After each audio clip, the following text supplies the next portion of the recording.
What's going on, you guys? It's Mike Esfahani here with another easy piano tutorial on Over the Rainbow. You can find a link to the sheet music down below, which will make learning this song a lot easier. As always, I'd really appreciate it if you'd smash that like button and subscribe. And please don't forget to hit the bell to be notified. Hey, Mikey, what you doing? Oh, another video tutorial? Yeah, doing Over the Rainbow this time. Oh, from The Wizard of Oz? Yeah. That's cool. But don't you usually do something special in your intros? You know, I really wanted to, but I couldn't think of anything creative. You know, you could always do that thing super cool YouTubers do, where they move the palm of their hand towards the camera and it cuts into the next scene. You know, like this. See? It's like I'm in Oz now. Whoa, that's pretty cool. I'm gonna try that. Thanks. You're welcome. As I was saying, don't forget to hit that bell so you're notified of new videos. Thanks. Oh no.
Alright, so how do we play Over the Rainbow? Well, let's understand its sections first. There's an introduction, a section A, a section B, and then section A returns. And then we have a coda to end the piece. So looking at the introduction, let's first analyze the right hand. We have finger number 4, that's our ring finger on this note, G. And so we play that G, and then alternate between E and G, like so. And then alternate between F and G. Now 5th finger is on A, G here, and here's the only really kind of weird part. Close your hand up and put your 5th finger on G. And we do that so that we can be prepared for section A, the really famous part. So let me do that without stopping.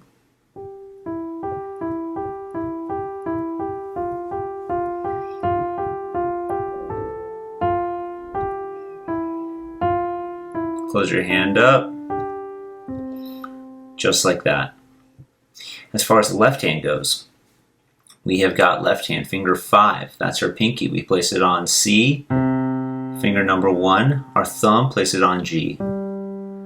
So those two begin at the same time, and then we expand our thumb over to A here. Our second finger should naturally be on F. We play that F, it comes down to E, D by itself, and then here we have a B and a G. A little bit awkward, a little bit of a stretch. And that's the left hand's introduction. Here's how they line up together.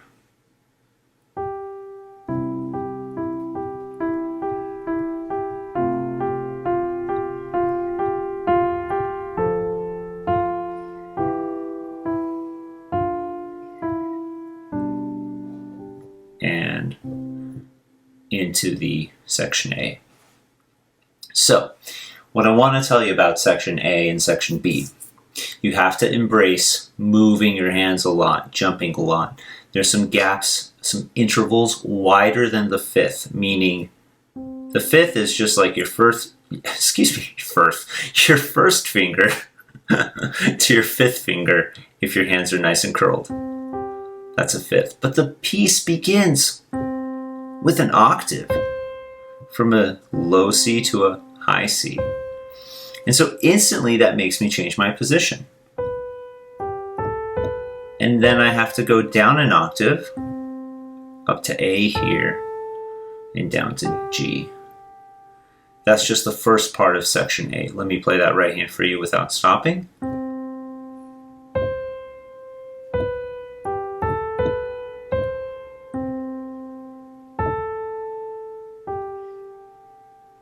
Now here's the left hand.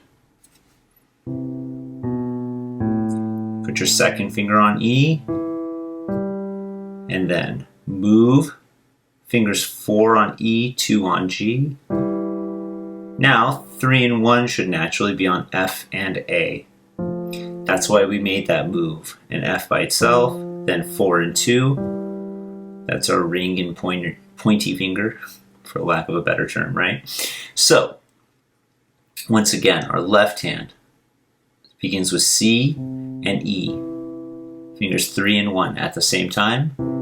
Come down to B, down to A. Then put 2 on E so you can open up. 1 is on G.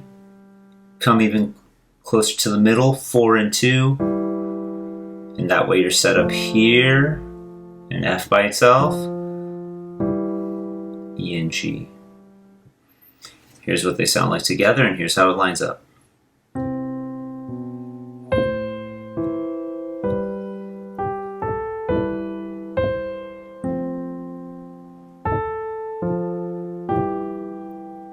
That's it. A little bit of a transition.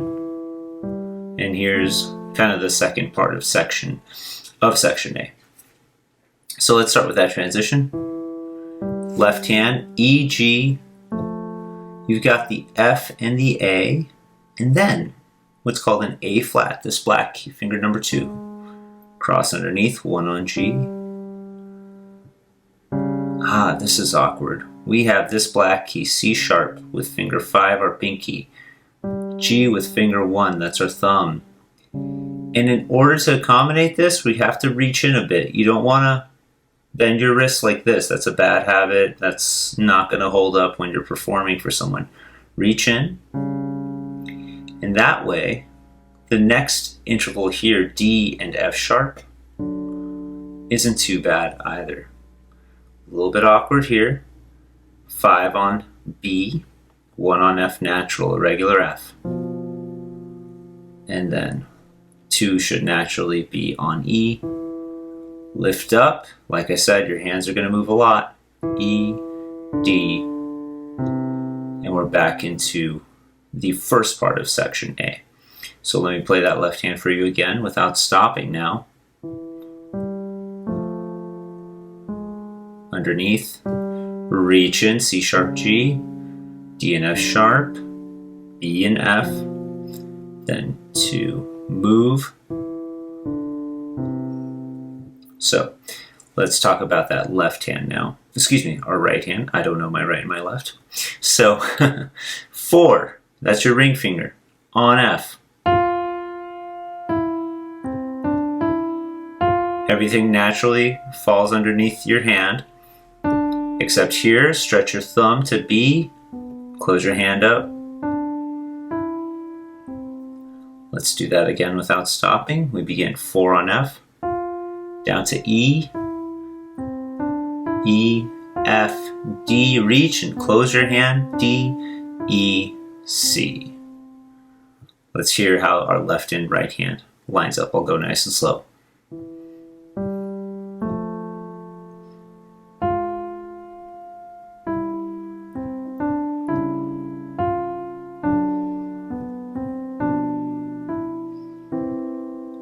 left. And you already know this part.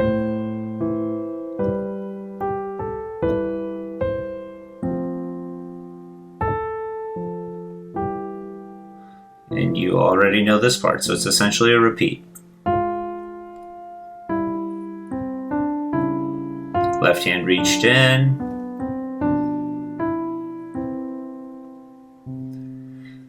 So now, here comes section B. And section B borrows a lot from the intro that we played. Here's how our right hand goes. Take your finger 3, that's your middle finger, place it on G, come down to E and alternate E and G. Then F and G, linger on the A, and now a B here. So that's the first half of section B. Let's talk about the left hand now. Left hand's pretty straightforward. In fact, it's very much like the intro. A C and a G,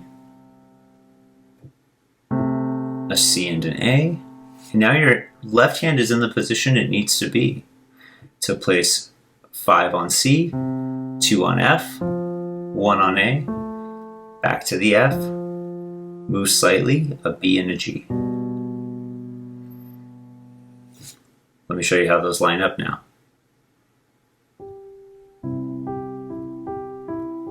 Open your left hand up a bit.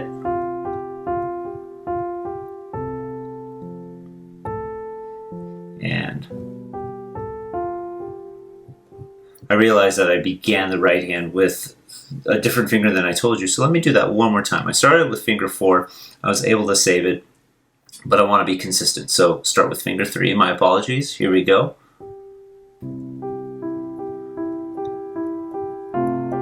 And that's going to be more comfortable here. So that 5 is on B. And then this part is actually very similar. Then this is new. We're going to talk about this in a second.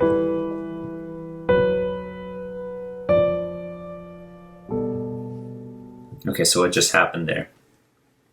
The second half of section B begins the same way. The E and the G alternate.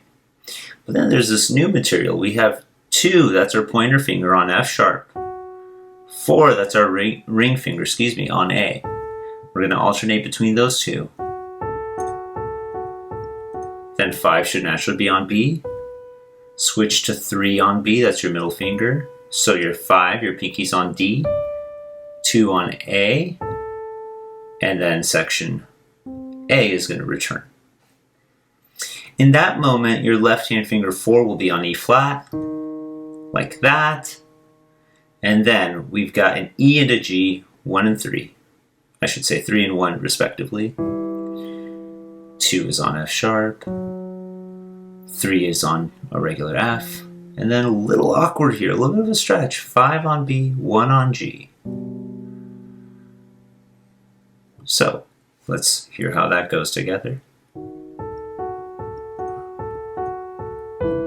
Lift your right hand, and section A is going to return. But allow me to play that entire phrase for you.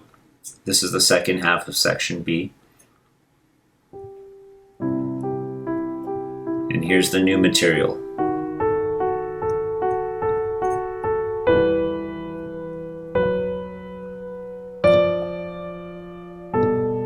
And then section A returns.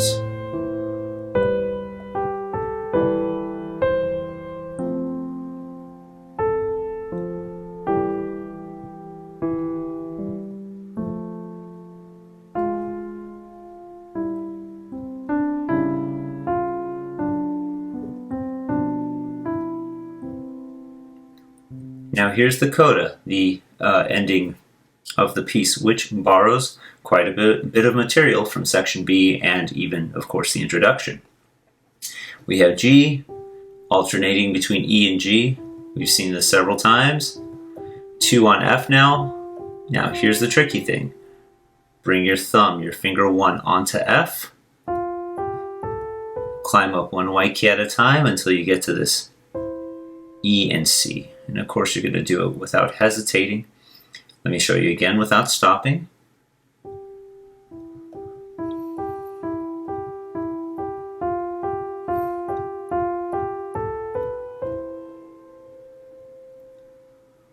Meanwhile, our left hand has some very, very familiar shapes at this point.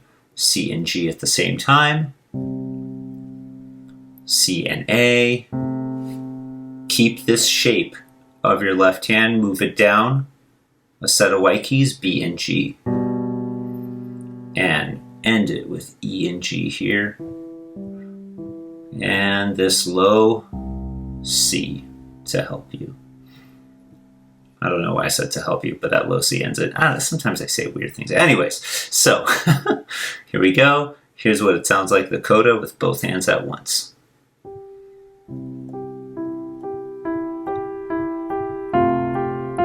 And